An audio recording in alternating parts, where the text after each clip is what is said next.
Welcome back to the deep dive. I want to start today with a bit of a confession.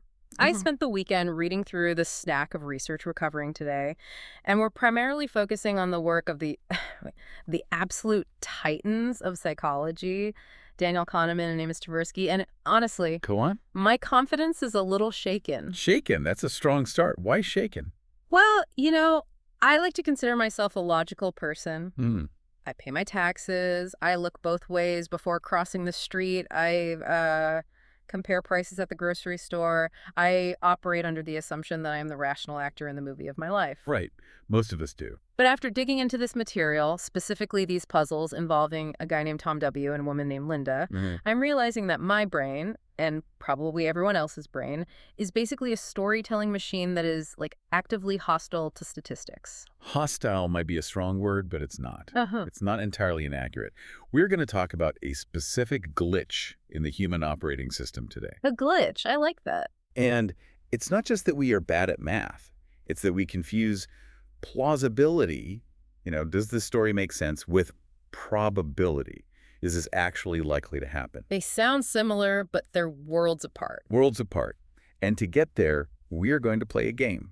Right. Well, it's not really a game you can win necessarily. It's more of a trap, a psychological trap that has stumped everyone from college freshmen to, seasoned statisticians. It is absolutely a trap. Right. But it's a useful one.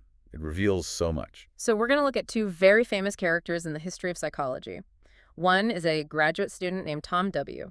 Tom W. And later we'll meet Linda. And through them, we're going to unpack why even the smartest people get prediction wrong almost 100% of the time when they rely on their gut. We're going to explore a concept called representativeness, which I know it sounds a little dry and academic, A little bit, yeah. but I promise you, it is the reason you might make bad hiring decisions, bad investments, or just, misjudge people you meet at a dinner party. Okay, I'm sold. And hopefully by the end, we can teach you how to use a framework called Bayesian reasoning to fix it, or at least to start fixing it. All right, so let's get into it. I want to set the scene for you. Listener, I want you to close your eyes for a second. Unless you're driving, please keep your eyes on the road. Yes, please. But if you can, visualize the main university in your state. Get a really clear picture in your head. Maybe it's got those big ivy-covered brick buildings, the classic look. Or maybe it's an ultra-modern city campus with glass and steel. And I want you to populate that campus. Just imagine it's a Tuesday morning. It's, say, 10:50 a.m. Classes are changing. Chaos. You have thousands of graduate students swarming the quad, backpacks, coffee cups, looking stressed, maybe reading thick textbooks while they walk. Just a blur of activity. A sea of students. Yeah. A massive pool of humanity. Now, somewhere in that sea is a guy named Tom W. We don't know what he looks like yet. We don't know his hobbies. He is just one specific graduate student picked purely at random from this massive crowd.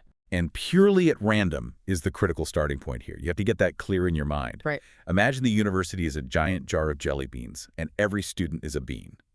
You reach in, completely blindfolded, and you pull out one bean. That bean is Tom. Okay, I've got the bean. I got Tom. So your job, listener, is to guess his major. Specifically, I'm going to give you 9 fields of graduate specialization, and I want you to rank them based on the likelihood that Tom W. is a student in that field. Just from most likely to least likely, no other information. Exactly. Okay, here are the candidates. Mentally check these off. Let's hear them. 1, business administration. 2, computer science. 3, engineering. 4, humanities and education. 5, law. 6, medicine. 7, library science. 8, physical and life sciences. And 9, social science and social work. Got him. It's pretty much the standard spread of university departments. So here's the catch. At this exact moment right now, you know absolutely nothing about Tom except that he exists. He is just a marble in the jar. Yeah. So how do you rank them? What's the logical way to do it?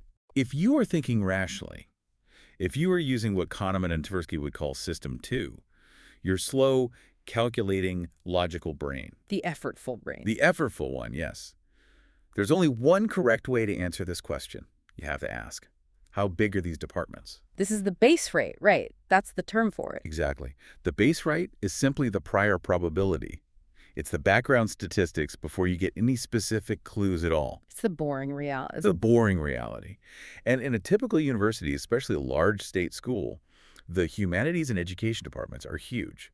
They have hundreds, maybe thousands of students enrolled in their graduate programs. Right, they're just massive programs. Whereas, how many people are getting a PhD in library science? Very, very few. It's usually a tiny department. Mm-hmm. Maybe 20 people, 30 at most. Computer science, especially back when this study was originally designed in the 70s, was also relatively small compared to the giants like education or humanities. Okay, so if I'm betting money on this, and I can't see Tom, I have no information, I should bet on the big numbers. You have to. I should just say, he is probably in humanities just because there are more humanities students in the bucket. Precisely. If I show you a bucket with 90 red marbles and 10 green marbles and tell you I'm pulling one out, you always bet on red. You don't say, well, maybe this specific marble feels green. Right. You bet on the numbers. So rationally, your list should start with the biggest departments: humanities, education, maybe social sciences, and way down at the bottom of the list should be the smallest departments: library science, computer science. Okay. That makes perfect logical sense. It's pure probability. It's the boring statistical answer. But, nobody listens to a deep dive just to hear about university enrollment statistics. No, of course not. We want the story. We want to know who Tom is. And that desire, that deep, innate craving for this story is exactly where the trap snaps shut. So in the original experiment, Kahneman and Tversky didn't just ask people to guess blind. That was just the first part. That was a setup. Then they gave them a dossier. They provided a personality sketch of Tom W.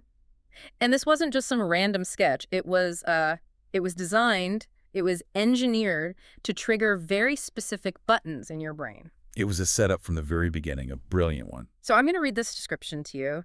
And as I read it, I want you, the listener, to notice what happens in your head. Notice how your ranking of those 9 fields starts to shift almost automatically. Here is Tom W. Okay, ready. Tom W. is of high intelligence, although lacking in true creativity. He has a need for order and clarity, and for neat and tidy systems in which every detail finds its appropriate place. Okay, stop right there. Neat and tidy systems, order, no creativity. What is your brain doing right now? What fields are lighting up? My brain is screaming, engineer! Or maybe accountant, something in business administration. It's definitely not TOEIC. It's definitely not abstract artist. The humanities are dropping like a rock. Of course. Keep going. His writing is rather dull and mechanical, occasionally enlivened by somewhat corny puns and flashes of imagination of the sci-fi type. Okay, let's pause again. Corny puns and sci-fi. Now remember, this study was done in the 1970s.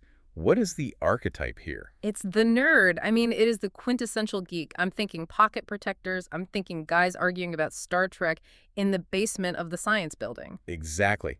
It triggers a very specific and, at the time, very potent cultural stereotype. All right, let's finish the description. He has a strong drive for competence. He seems to have little feel and little sympathy for other people and does not enjoy interacting with others. Self-centered, he nonetheless has a deep moral sense. Little sympathy for others, does not enjoy interacting. I mean, that is a heavy-handed clue. They're not being subtle. It's brutal. So when the researchers gave this description to the participants, they asked them a slightly different question first, before the probability one. Yes, this is key. They asked, how similar is Tom to the typical graduate student in each of those 9 fields? Just a similarity judgment. Basically, who does he look like? Forget the numbers, just go with the vibe. And the results were, well, they were exactly what you'd expect. Completely predictable. Computer science shot straight to number 1. Yep. And engineering was number 2. Of course. Because he sounds like a computer scientist. He fits that mental picture, that stereotype, perfectly. And where did humanities and social science go? Right to the bottom, especially social science and social work. I mean, the description says little sympathy for others. You just can't be a social worker if you don't like people. It effectively disqualifies him from that tribe in our minds. Right. So we've established the stereotype. Tom W. looks like a computer scientist, and he looks nothing like a social scientist. Yeah. And this was by design. The researchers deliberately created Tom to be an anti-base rate character. What do you mean by that? Anti-base rate? He fits the profile of the smallest fields perfectly, and he is a terrible match for the largest fields. So it's a direct conflict. Statistics say one thing. He's probably in humanities. But the story says something completely different. He's definitely in comp sci. Exactly. It's System 2 versus System 1 in a cage match. And now comes the actual test. This is where the rubber meets the road. Kahneman and Tversky took a group of graduate students in psychology. And we really have to emphasize this point. These were not random people off the street. Yeah. These were 114 graduate students at 3 major research universities. They had taken advanced statistics courses. They knew what a base rate was. They knew that small sample sizes are unreliable. They understood the math. These are the people who should know better. They are literally the experts in training for this kind of psychological phenomenon. They should have been immune. And the researchers asked them the crucial question. Rank the 9 fields by the likelihood, the probability, that Tom W. is currently a student in that field. Likelihood. That is a specific mathematical term. It means take the base rate, the size of the compartments, and combine it with the description. Do the math. You start with the base rate, and then you adjust based on the new information. That's the rational way to do it. And what did they do? They completely ignored the math. Completely. Yeah. Utterly. The correlation between their probability ranking and their similarity ranking was almost perfect. It was something like 0.97. They basically just submitted the same list twice. They said, he looks like a computer scientist, therefore he is a computer scientist. The end. They ignored the fact that humanities and education departments were massive, and computer science departments, back in the 70s especially, were absolutely tiny. They put the tiny department at number 1 just because the description fit. So why does this happen? I mean, why do smart people, people who have been trained in statistics, throw all of it out the window the moment they hear a good story? It's what we call prediction by representativeness. It's a fundamental heuristic, a mental shortcut. When the brain is faced with a hard question, Like, what is the probability? which is a very hard question, it secretly substitutes it with an easier question. And the easier question is, How much does he look like the stereotype? Exactly. Calculating probability requires system 2. It requires you to stop, recall the enrollment statistics, weigh the reliability of the description. It's work. It burns glucose. It's cognitively expensive. right, it's mental heavy lifting. But judging similarity, that's system 1. It's automatic. It's effortless. He's a nerd. Boom. Computer science.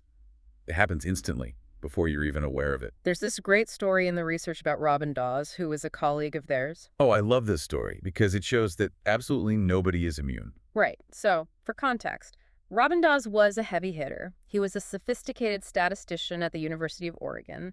He literally wrote a book called Rational Choice in an Uncertain World. If there was a Captain Logic, it was this guy. He was a specialist in this exact area. So the story goes that Kahneman types up the Tom W. description. That's early in the morning. Robin walks into the office. Kahneman just hands him the paper and says, guess what field this student is in? No context about base rates, just the description. Just the description. And what did the expert do? He read it.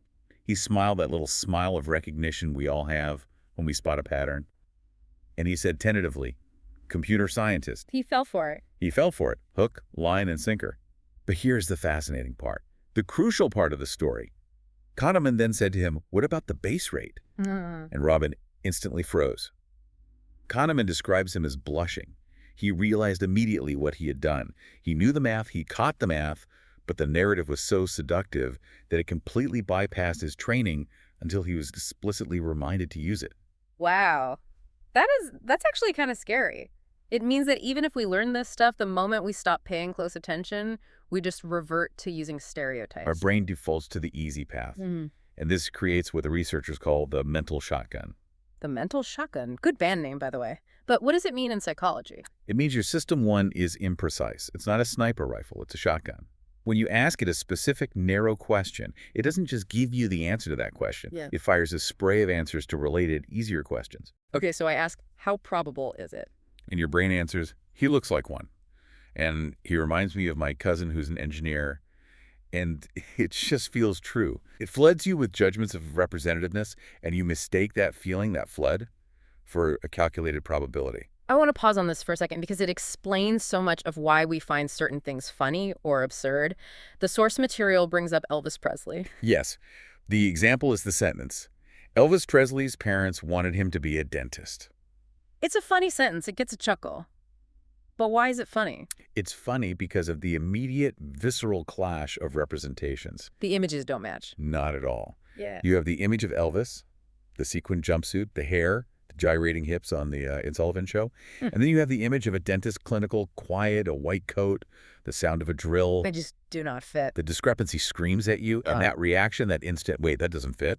That is your system one working perfectly. It is a master at spotting anomalies and stereotypes and patterns. So System 1 is great for making jokes or spotting something that feels weird or out of place. Absolutely. But it is terrible at statistics. Because while Elvis the dentist is a funny image, if I asked you the statistical question, what is the probability that a famous singer's parents wanted him to be a dentist? You shouldn't be thinking about jumpsuits. I should be thinking about the base rate. You should be thinking about the base rate of parents in the 1940s who wanted their children to have stable professional jobs, which was probably very, very high. So it's actually not that improbable at all. Not at all. But the story is just too good. Okay, so we know what we do. We judge by stereotypes. We use representativeness. But I want to get into the consequences. Because if I guess Thomas Major wrong, who cares? It's a trivia game and a podcast. But we do this with money. We do this with people's careers. We do this with medical diagnoses. We do. And there are two main sins of representativeness, as Kahneman calls them, that get us into serious trouble. The first one is a big one. Predicting rare events from weak evidence. Let's unpack that. Predicting rare events. So, betting on the long shot. Exactly. Think about the New York subway. This is a classic thought experiment. You are sitting on the train during rush hour. Across from you is a woman reading the New York Times. She's wearing glasses. She looks focused. Maybe she's highlighting something in the business section. Okay, I can see her. She looks sophisticated, educated. I offer you a bet. Just a simple bet. Yeah. Is this woman more likely to have a PhD or more likely to not have a college degree at all? My gut reaction, my representativeness reaction is screaming, PhD. 100%. She's reading the Times. She looks smart. People without college degrees don't usually sit around analyzing the New York Times on the subway. And that part is true. The percentage of PhDs who read the Times is much, much higher than the percentage of non-graduates who read it. But you are forgetting the earn. The earn, you mean the base rate? The base rate. The subway car is the earn. How many people are on the subway in New York City? Millions. How many of them have PhDs? It's a tiny, tiny fraction. Maybe 1%, if that. Now, how many do not have college degrees? In the general population, that number is quite high. Far, far higher than the number of PhDs. I see where you're going with this. Even if only a tiny sliver of that huge group of non-graduates read the Times, because that group is so massive, that tiny sliver might still be a bigger number of actual humans than the entire group of PhDs. It almost certainly is. Let's use some round numbers just to make this concrete. Say there are 1,000 people on the train. Okay, 1,000 people. Let's be generous and say 10 of them have PhDs. That's 1%. And let's say 500 of them are non-graduates. Okay. 10 versus 500, a huge difference. Now let's say PhDs love the Times. 50% of them read it. Half of them. That's 5 people reading the Times. 5 PhDs. Now let's say non-graduates generally don't read it. It's rare. Only 2% of them read it. That sounds low, right? Sure, 2% is almost nothing. But what is 2% of 500? It's 10. There are 10 non-graduates reading the paper. And only 5 PhDs reading the paper.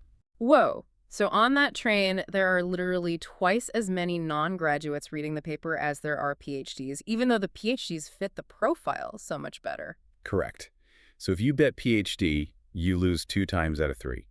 Representativeness tricked you into betting on the rare event because the evidence, the newspaper, matched the stereotype.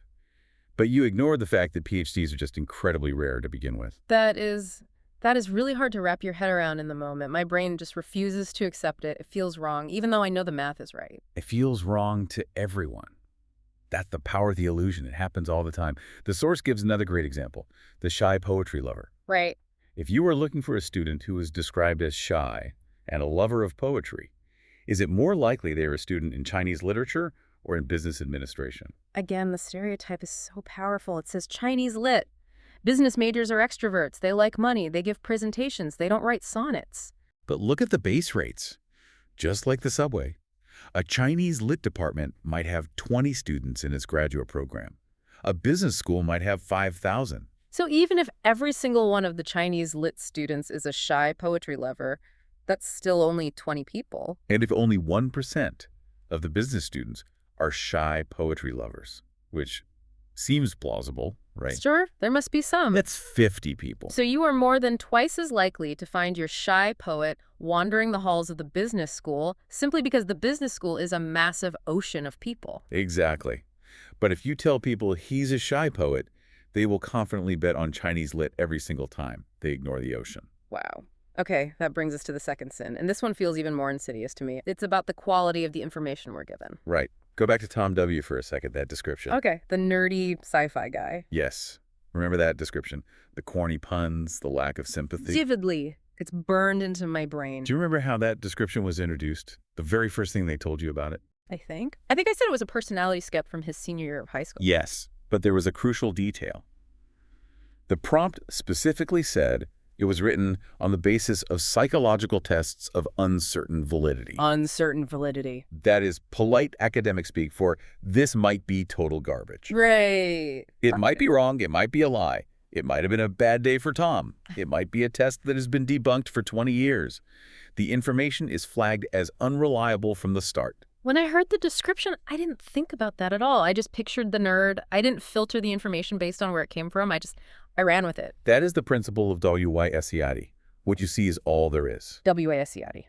System 1 is very, very gullible. It cannot handle maybe. It cannot handle this might be false. Unless you explicitly and immediately reject the evidence as a lie, your brain processes it as true and starts building a coherent story around it. So I hear corny puns, and my brain builds a world around it. It doesn't pause to ask, wait, who wrote this? Was the test accurate? Is this just a rumor?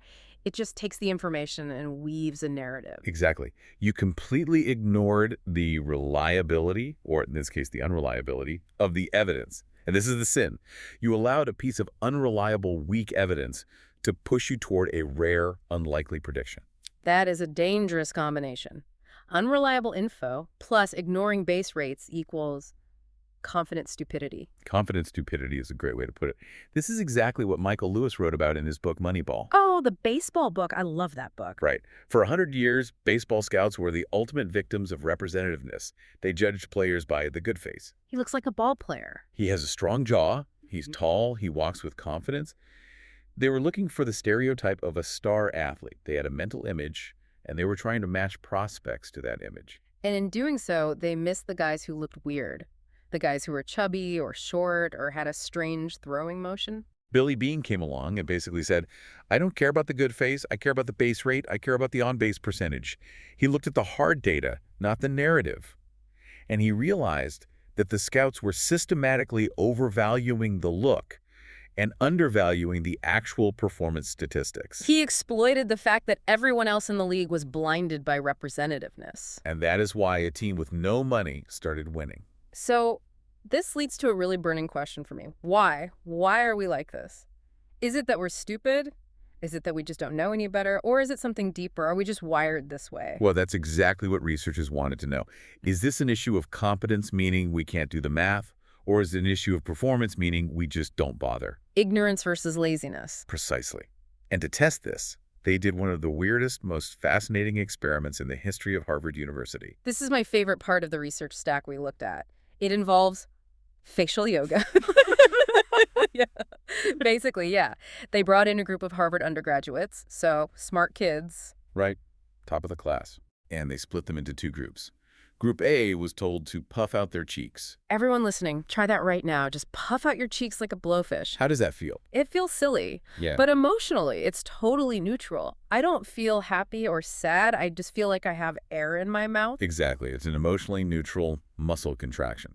Now, Group B, they were told to frown, furrow their brows, really scrunch up your face like you're angry or concentrating very hard. Okay, I'm frowning now. I can feel the tension in my forehead. I feel serious. I feel more intense. That's the key.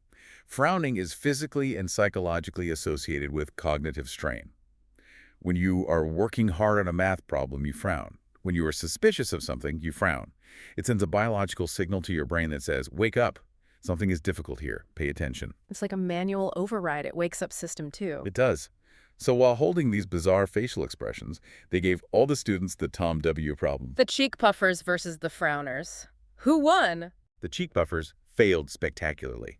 They ignored the base rates and went straight for the stereotype, just like everyone else in the previous studies. They were emotionally relaxed, so their easy, intuitive system 1 was driving the car. But the frowners... The frowners got it right. Or at least, they were significantly more sensitive to the base rates. Their answers showed that they were factoring in the size of the departments. Wait a minute. You're telling me that just scrunching my forehead can actually make me better at statistics? In a way, yes. The simple physical act of frowning recruited System 2. It put the brain in a more vigilant, skeptical state. The students knew the math. They were Harvard students. They had the competence, but they usually didn't bother to use it. Frowning forced them to use the tools they already had in their toolbox. So the problem isn't that we are ignorant, it's that we are lazy. We are cognitive misers. It's a fundamental principle of our minds. We try to spend as little mental energy as possible. If the road looks straight and clear, we let the autopilot drive. Representativeness is the autopilot. It takes effort, literal caloric effort, to stop, frown, look at the base rate, and override the story. That's incredibly humbling. We are smart enough to get it right, but most of the time, we're just too lazy to frown. Essentially. Okay, so I can't walk around frowning all day. People will think I'm angry or in pain. We need a better solution than facial gymnastics. We do. We need a mental framework, a software patch for our brain. And the best patch we have is called Bayesian reasoning. Named after the Reverend Thomas Bayes, an 18th century statistician. Yes. And look, the math of Bayes' theorem can get very complicated very quickly with lots of formulas, but the logic, the core intuition behind it is something everyone can learn and use. It's basically a formal, structured way of asking, how much should I change my mind in light of new evidence? How much should I update my beliefs? Exactly. So how do we apply this to Tom W.? If I want to be a Bayesian, what do I actually do? Walk me through it. There are two simple steps, two keys.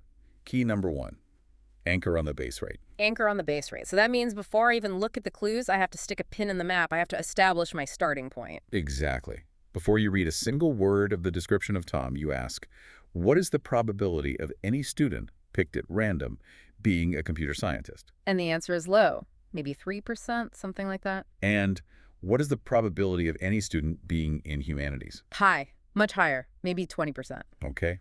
That is your anchor. You are now standing on the humanities square.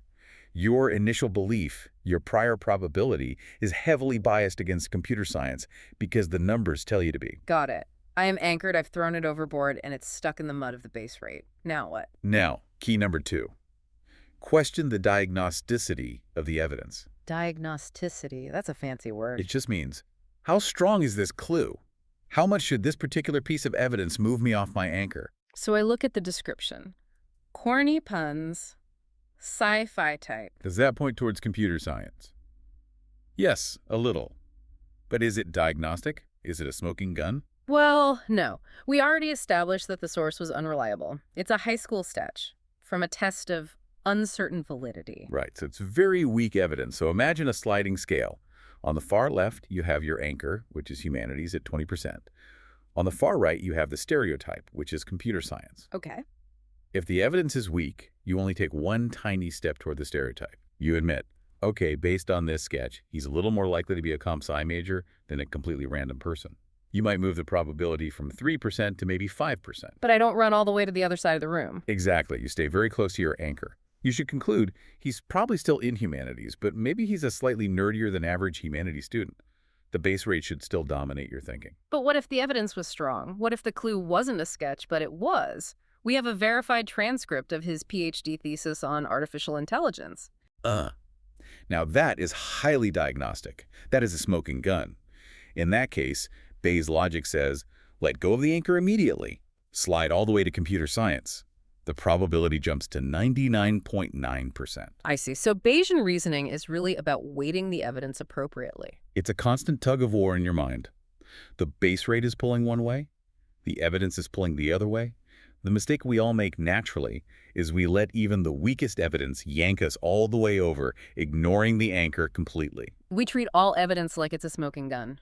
We treat a personality sketch like it's a DNA test. Perfectly said. We overreact to the story and underreact to the reality of the numbers. So the Bayesian mantra is, start with the base rate and only move as far as the quality of the evidence allows. Write that on a sticky note and put it on your mirror. It will save you from a lot of bad decisions. I just might. But we aren't done yet. Because Tom W., as tricky as he was just the warm-up act. He was. We have another character to meet. And frankly, she messes with people's heads even more than Tom does. Ah, Linda. The Linda problem. This is the final boss of this deep dive. Let me introduce her to you. And again, listener, I want you to picture this person. create a mental image. Okay. Linda is 31 years old, single, outspoken, and very bright. She majored in philosophy. As a student, she was deeply concerned with issues of discrimination and social justice, and also participated in anti-nuclear demonstrations. Now, context is really important here. This description was written in the 1980s. To anyone hearing this back then, this description immediately screamed one thing. What's that? University of California at Berkeley. It screamed radical student activist. He was a very powerful and specific archetype of the time. Right. She is the archetype of the socially conscious, anti-establishment intellectual. She's not a young Republican. Not at all. So just like with Tom, the researchers gave people a list of scenarios for what Linda might be doing now as a 31-year-old, and they asked people to rank them by probability. Okay, here are some of the options they gave. 1. Linda is a teacher in elementary school. 2. Linda works in a bookstore and takes yoga classes. 3. Linda is a bank teller. And 4. Linda is a bank teller and is active in the feminist movement. Okay, listener, look closely at that list. Specifically, I want you to focus on option 3. Linda is a bank teller. And option 4. Linda is a bank teller. A and D is active in the feminist movement. Which one of those two is more probable? If you were like the vast majority of people, we're talking 85% to 90% of undergraduates at major universities, you ranked bank teller and feminist as more probable than just bank teller. And it feels right. I'll be honest, it feels right to me right now. Feminist bank teller sounds like Linda. It makes sense. Bank teller on its own sounds boring. Doesn't fit the story. It feels right. It feels more representative, but it is a logical impossibility. Explain that, because my gut is telling me you're wrong. My system 1 is fighting you on this. Okay, think of a Venn diagram. Imagine a big circle. That circle represents all bank tellers in the world. Everyone who works as a bank teller is inside that circle. Got it. Big circle. All the tellers. Now, inside that big circle, there are many smaller circles. There is a small circle for Republican bank tellers. There's another small circle for bank tellers who love jazz. And there's a small circle for bank tellers who are feminists. Okay, I'm visualizing the circles. The feminist circle is completely inside the bank teller circle. Exactly. It is a subset. By definition, you cannot belong to the small circle, feminist bank teller, without also belonging to the big circle, bank teller. So the small circle has to be smaller than the big one. It has to be. Therefore, the number of feminist bank tellers must be smaller than the total number of bank tellers. Oh, right. Because the big bank teller circle includes the feminists and the non-feminists and everyone else. Yes.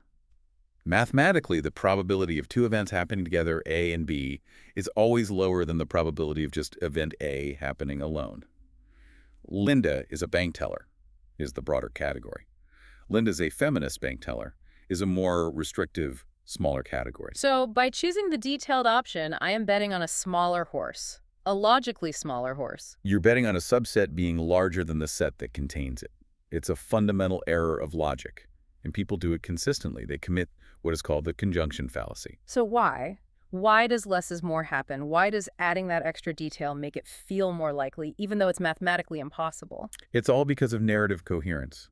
Your system 1 isn't a mathematician, it's a storyteller. Linda's a bank teller makes no sense to it. It's a bad story. It's a letdown. Why would this radical philosophy major who fought for social justice become a bank teller? Did she sell out? Did she lose her passion? It feels like a betrayal of her character description. It creates cognitive friction. It doesn't fit the stereotype. It's an unsatisfying ending to the movie of her life. But Linda is a feminist bank teller. Ah, now that's a story. Right, that makes sense. She works at the bank to pay the bills, but she's still active in the movement. She's infiltrating the system from within. It resolves the conflict. It makes the story coherent and satisfying. So the more details you add that align with the stereotype, the more persuasive the story becomes. Persuasive, yes. Representative, yes. But mathematically, objectively, less likely. That is the big twist. A good story is often less likely to be true than a boring one. That's a profound takeaway from all of this. The most coherent, detailed, vivid stories are the ones our brains latch onto. We love detail. Detail makes it feel real, but every single detail you add is another filter that cuts down the probability. It creates a direct head-on conflict between logic and intuition. Logic says bank teller is broader and therefore more likely. Intuition says feminist bank teller is a richer story and fits the character, and intuition wins. It wins almost every time. Kahneman even tried to argue this with people. He would bring in PhD students in statistics, and they would make the mistake.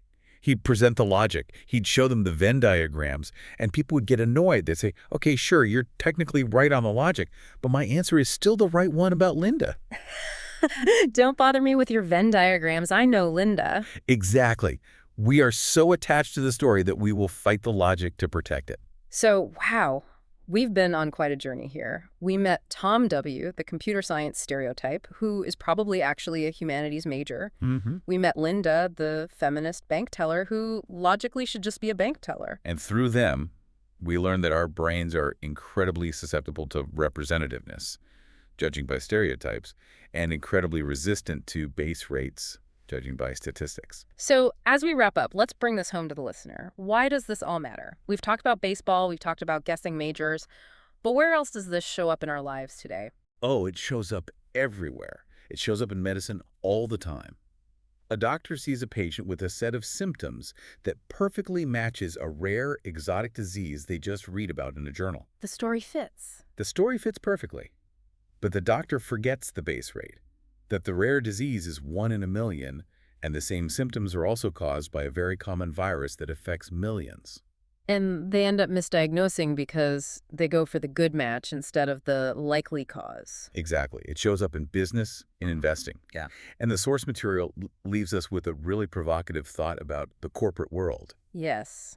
This one really stuck with me. It's a great final thought. Imagine you walk into a company's office. You are there for a job interview, or maybe you're thinking of investing in them. The lawn outside is perfectly trimmed. The receptionist is incredibly competent and professional. The furniture in the lobby is sleek, expensive, modern. You immediately think, wow, this is a winner. This is a well-managed, successful company. That is pure representativeness. You are judging the book by its cover. You are taking shiny furniture and trimmed grass as representative of competence and profitability. But Kahneman warns us. This doesn't mean it is a well-managed company. You're ignoring the base rate. Most new companies, even the ones with nice furniture, fail. Or at best, they are mediocre. The correlation between nice furniture and long-term profitability is probably near zero. But we build a story. It looks successful, therefore it must be successful. So here is the challenge for you, the listener, as you go about your week. Where in your life are you judging a company by its furniture?